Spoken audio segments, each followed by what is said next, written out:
Chiqaman. Nima? Vanyuan, nima deb valdirayapsan? Men seni qandaydir katta tog'ni topgansan deb o'ylabman, ha? Bilsam, bor yo'g'i kichik bir boyvachcha ekansan. Sen Juda kulgili. Vanyuan. Ahvol shungacha yetib kelganida ham ko'z bo'yamachilik qilyapsanmi? Lekin bir narsani tan olaman, seni kimligini bu yerda o'tirganlarni hech biri bilmasa kerak. Hoyna-hoy. Bu nima degani? Janob Lu, Vanyuan to'satdan o'zgarib qolgani, qilayotgan ishlari mantiqqa to'g'ri kelmasligi g'alati tuyulmayaptimi sizga? sababini bilasizmi? Albatta bilaman. To'satdan qo'lga kiritgan boyligi qayerdan kelganini ham bilaman. Keling hammamiz bitta videoni birgalikda tomosha qilamiz. Xo'pmi? Bu bank o'g'irligi aks etgan video-ku. Videodagi odam aynan u. To'g'ri? Vanyuan, boyib ketishingning sababi shundaki, sen bank o'marishga jur'at etgansan.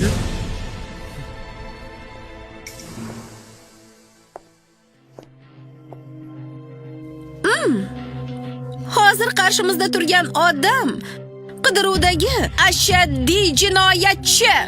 Yo xudoyim, u shunchalar vahshiy jinoyatchi ekanmi? Tezroq politsiyaga xabar beringlar.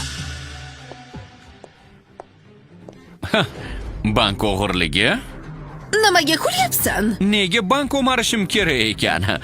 Albatta kambag'alligi uchun-da. Kulgili. Aytib qo'yay, agar bu yer tilla yombilarga to'lib ketgan bo'lsa ham, kichik janob Van egilib, ularni terib olishga erinadi bank o'marib emish. Uni oqlashni bas qilasanmi, yo'qmi? Lu Hayfen, bugun menga javob ber. Shu bola uchun Lu oilasining kelajagini tikib, ortimdagi Karl guruhi bilan dushman bo'lmoqchimisan hali? Ha, dushman bo'lmoqchiman.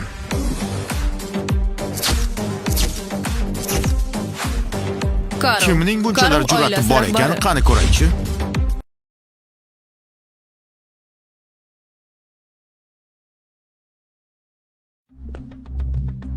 Prezident Karl? U Karl moliyaviy guruhining prezidenti. Shunday katta odam ham kelibdi-ya. Lu Hayfen ahmoqlik qildi. Lu oilasi tamom bo'ldi. Hurmatli prezident janoblari, tashrifingiz biz uchun sharaf. Kutib olishga qolmadik. Uzr. Luye mening Sanchendagi vakilim. Kim unga qarshi chiqsa, menga qarshi chiqqan hisoblanadi. Bizni haddimiz sig'maydi. Vanyuan, hozirgina juda kerilayotganding. Nega endi jim bo'lib qolding? Nima deyishim kerak? Ha? Sizlarga o'xshab bir chet ellikka yaltoqlanishim kerakmi? Qarab tursam tiz cho'kaverib bukchayib qolibsizlar. Qaddingizni ko'tara olmaydigan bo'lib qolibsiz. Ablah! O'z o'rnini bilmagan bolakay. Uni ko'zimdan yo'qotinglar, qo'rqchilar. Lu Hayfen, prezident Karlning odamlarini ham to'sishga jur'at etdingmi? Lu oilasini jar yoqasiga itarib o'limga boshlayapsanmi? Vanyuan, ularga kuchingiz yetmaydi. Tezroq keting. Qolganini menga qo'yib beraver. Tiz cho'k, shafqat so'ra. Aqldan ozdingmi? Bu Karl. Bu moliyaviy guruh. Yana qanday suyanchig'ing bor? Ha? Gapir, senga 10 daqiqa vaqt beraman. Chaqir bu yoqqa. Men Vanyuan shu yerda kutaman.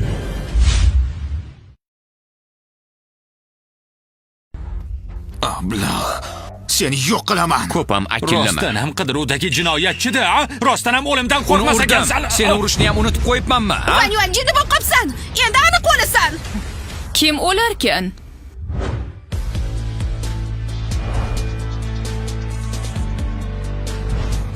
Opa, nega keldingiz?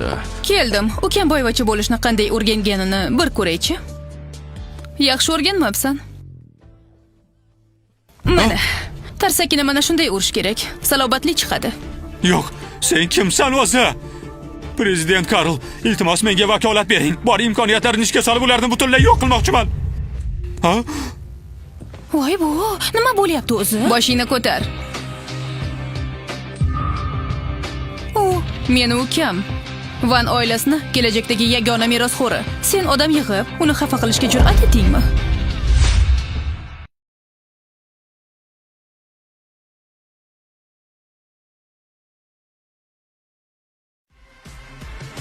Men bilmagandim. Keyingi hayotingda ehtiyotkorroq bo'lasan. Bir hafta ichida Karl moliyaviy guruhini butunlay yo'q qilaman. Endi esa yo'qol.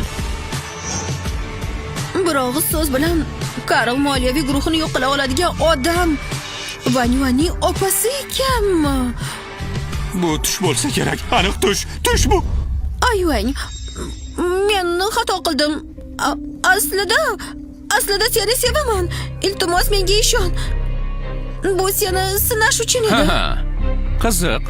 Nega oxiriga kelib hamma shu bahonani ishlatadi-ya? Hayfen, ularni boshqa ko'rgim kelmayapti. Yo'qot. Esingda bo'lsin. Bu safar hech qanday xato bo'lmasin. Xavotir olmang. Ularni hoziroq olib ketinglar. Yo'q, aka. Menga bir imkoniyat bering, aka. Xato qildim, aka.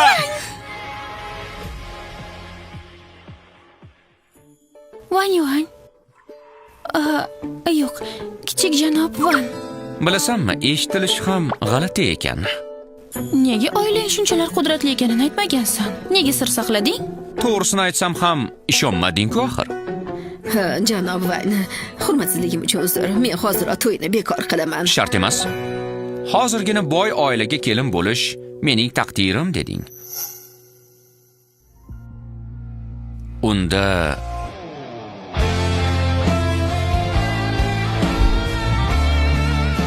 menga turmushga chiq. Nimalar deyapsan? Biz do'stmiz-ku. Bugundan boshlab do'st emasmiz. Film tugadi.